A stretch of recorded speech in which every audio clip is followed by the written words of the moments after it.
Hora de pegar pesado e estar preparado para a reta final do Brasileiro. A tabela reserva compromissos difíceis para o Vasco.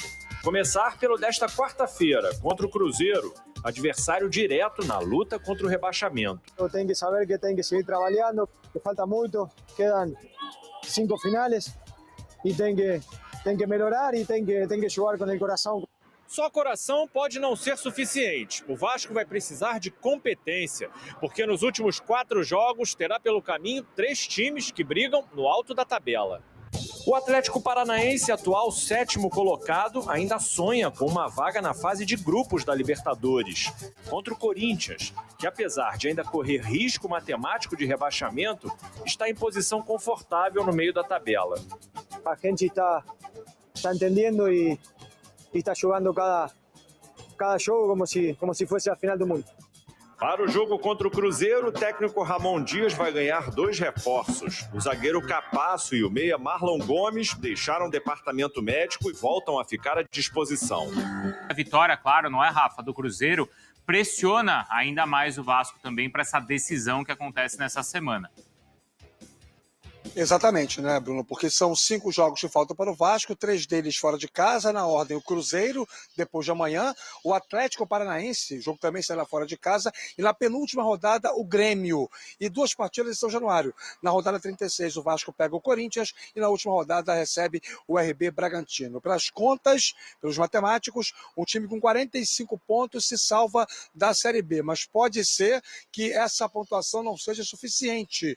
Já foram feitas várias projeções com simulações de resultados e pode ser que uma equipe com 46 pontos caia. Há margem matemática para isso, coisa que seria inédita em termos de Campeonato Brasileiro com 20 clubes no modelo de pontos corridos. O técnico Ramon Dias segue preparando o time para o jogo de depois de amanhã em Belo Horizonte e uma provável escalação do Vasco terá Léo Jardim no gol, na lateral direita uma dúvida, Gabriel Dias ou Pumita Rodrigues, já que a única ausência é do Paulo Henrique, lateral, que está suspenso pelo 3º cartão amarelo, a zaga com Medel e Maicon, e na esquerda o Lucas Piton. O meio-campo com Zé Gabriel, Praxedes e Paulinho. Na frente, o Verratti tem vaga cativa, o mesmo se aplica ao Gabriel Peck. E uma dúvida em quem fecha esse trio de ataque. Pode ser o Rossi, que está em condições de ser titular, pode ser o Alex Teixeira, pode ser até o Marlon Gomes, ou quem sabe o Payet. É uma dúvida, uma lacuna que o Ramon Dias vai preencher ao longo dos treinos de hoje e amanhã para poder formatar o Vasco para esse jogo contra o Cruzeiro. A vitória é muito importante, mas como já destacamos, o Vasco não descarta o empate como um bom resultado, e aí tanto o Vasco quanto o Cruzeiro torcendo muito pelo Corinthians no fim de semana que recebe o Bahia. É porque essa é mais ou menos a conta que a gente está vendo agora aqui, Rafa, porque a gente tem um percentual de chances de rebaixamento e quem fez essa conta foi a Opta, tá? Que é também um importante site que faz de base de dados de diversos campeonatos. Então a gente está vendo que, olha, a conta que o Rafa estava fazendo é essa, né? Se Vasco e Cruzeiro empatarem, eles podem complicar ainda mais o Bahia, né? Que já aparece ali com 57% de chances de queda. Esses números até que estão bem bonzinhos com Vasco e Cruzeiro, não estão? 17%, 15%? Então, se olhar assim... se você olhar... Se é que um pega o outro, né, Bruno? Aí já piora para a situação. Aí na próxima rodada vai mudar. Né? Sim. E claro que, por exemplo, os números... Tá muito bonzinho com o Fortaleza. Então. Tá frio com o Fortaleza. Porque tá só calculando exatamente números. A diferença é muito pequena. E o pior por Fortaleza é... quem ele pega. O time é um time que já se conhece há muito tempo, um time que talvez tenha atingido o pico e agora está meio sem força para... É uma coisa meio abstrata, porque se você até olhar no jogo, o Fortaleza criou situações para vencer o jogo. Só que criou o suficiente? Não, tanto que perdeu. E agora vem um acúmulo de resultados negativos. Então isso, num futebol bastante emocional, pesa. O que está acontecendo? A gente parou de ganhar, a gente não vence mais. O que está rolando? A gente não vai voltar a vencer? Isso vai gerando insegurança. E a diferença hoje, por exemplo, do Cruzeiro para o Fortaleza, é de 3 pontos. Isso. O Fortaleza tem 43 pontos. Né?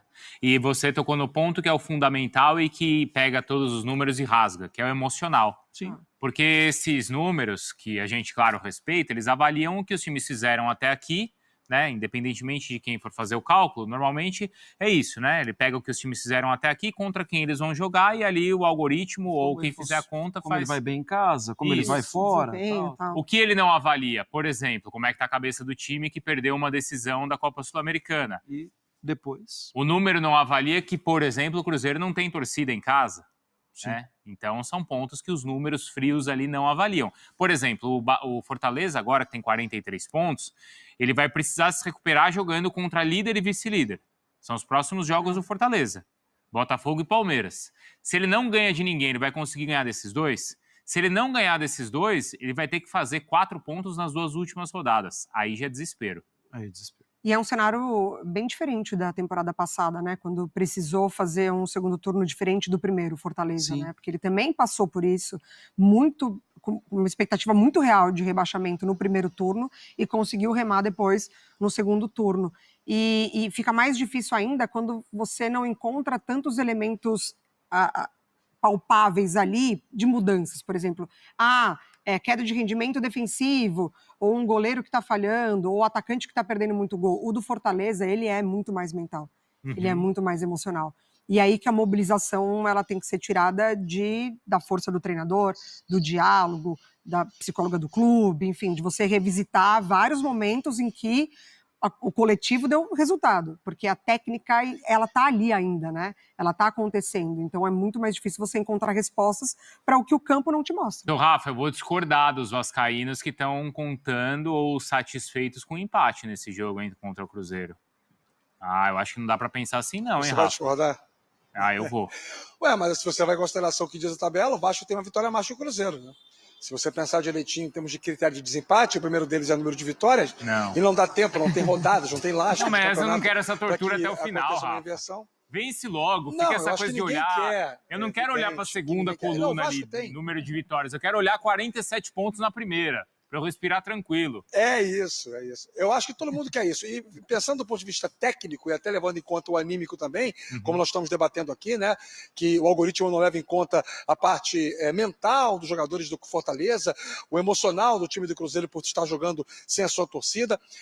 Se a gente for levar em consideração a parte anímica, o Vasco hoje é um time mais animado do que os outros que estão brigando contra o rebaixamento. O Vasco tem a 6ª melhor campanha no segundo turno. O Vasco foi o 4º time que mais pontuou nas últimas 5 rodadas. O Vasco tem, como diriam os antigos, o Mário Marra adora essa expressão, garrafa vazia para vender. E nesse caso, para o jogo de depois de amanhã, é um cenário interessante, por não ser um adversário com torcida, um time que o Vasco já enfrentou, jogou melhor e perdeu em São Januário, não era ainda o técnico, o trabalho do Ramon Dias estava só começando na época, o Cruzeiro ainda tinha a gestão anterior à do Zé Ricardo, então assim, não era uma coisa muito comparativa, você não tem elementos que possam ser sustentáveis para comparar o momento de um com o do outro para passar de um turno inteiro. Mas se a gente for analisar bola por bola, a do Vasco hoje é melhor. O que não é nenhuma garantia de nada, né? Mas que pode sim, como você bem pontuou, fazer o Vasco crer numa vitória, por que não, em BH. Só que o empate não é o final dos tempos. Sabe aquela história, Bruno? Tá 0-0, 47 do segundo tempo. O goleiro vai para a área para tentar o gol de cabeça no escanteio? Não. Não, aí fica não. no gol. Não. Espera ali o contra-ataque. É isso. Eu quero dizer, não é o final dos tempos se empatar o jogo. Aí deixa o Léo Jardim lá no lugarzinho dele. Não mexe. Eu acho que a questão assim, que passa nessa minha mente doentia é: o Vasco teve uma situação parecida quando estava crescendo na tabela de classificação. Sei. Deixa eu ver. Foi jogar contra o Santos na Vila Belmiro. Tomou aquela pancada que fez com que o Santos crescesse e o Vasco nunca tenha entrado em crise. Desde o momento da chegada do Ramon, o Ramon pegou um outro caminho. O caminho da crise não passou por ali, mas passou pelo momento da dúvida. E esse é o próximo jogo que flerta de novo com a dúvida. Não, e é em Minas, né? Sim. Em Minas, isso. Exatamente. Quando o Vasco foi jogar contra o Santos, foi jogar na Vila Belmiro. Isso, e ali, né, o lance do Soteldo e tudo mais. Ficar na dúvida na reta final do campeonato é muito perigoso. Muito perigoso. É que tem uma diferença, assim, que o Cruzeiro não tem ao seu lado agora a pressão da torcida, né? Bom, talvez no momento seja até positivo.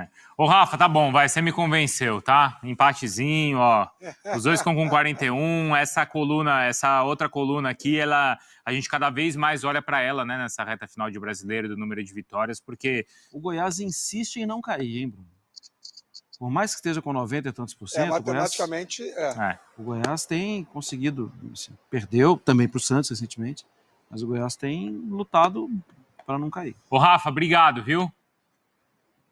Valeu, Bruno, um abraço a todos. Só para poder pegar esse gancho do Mar, falou sobre o Goiás, sempre é bom lembrar que se o Vasco tiver o pior cenário brasileiro, há de lembrar que dos 6 pontos que disputou contra o Goiás, ganhou apenas 1. Um abraço, amigos. Pois é, galera, estamos na reta final aí, né, do Brasileiro, e o Vasco tem uma decisão importantíssima pela frente. Vamos enfrentar o Cruzeiro aí na quarta-feira, galera, e vamos aí por matar ou morrer, porque eu creio que o Vasco tem que entrar com tudo nesse próximo jogo, porque desse jogo, se o Vasco ganhar e fazer os 43 pontos, já vamos jogar os outros jogos muito mais tranquilos, já vamos com a cabeça mais fria, porque se o Vasco perder esse jogo aí contra o Cruzeiro, meu Deus do céu, eu não sei o que vai ser, porque eu particularmente acho que os próximos jogos o Vasco vai com muita pressão, né? E se fizer esses 3 pontos, tem gente que acha que um empate contra o Cruzeiro é uma boa, eu não acho que o empate contra o Cruzeiro seja uma boa. Eu acho que o Vasco tem que ir para ganhar. O Cruzeiro não estava vindo numa boa fase. Infelizmente, ganharam do Fortaleza fora de casa, mas nós temos que ir com tudo, né? Estávamos numa melhor fase. Eu sei que eles, com essa vitória contra o Fortaleza, eles tomaram o gás. Tem um novo técnico, o Paulo Tuori, que eu tenho certeza que já deu aí um gás para a galera lá também, para lutar contra o rebaixamento. Mas eu creio que o Vasco tem que entrar com tudo, entrar como o time grande que é, gigante que é, e tem que ganhar lá dentro do Mineirão. E aí, o que você acha? E aí, galera, o que acharam? Não se esqueça, já deixe seu like, se inscreva no canal se você não for inscrito e fique ligado que amanhã tem mais notícia do Vascão.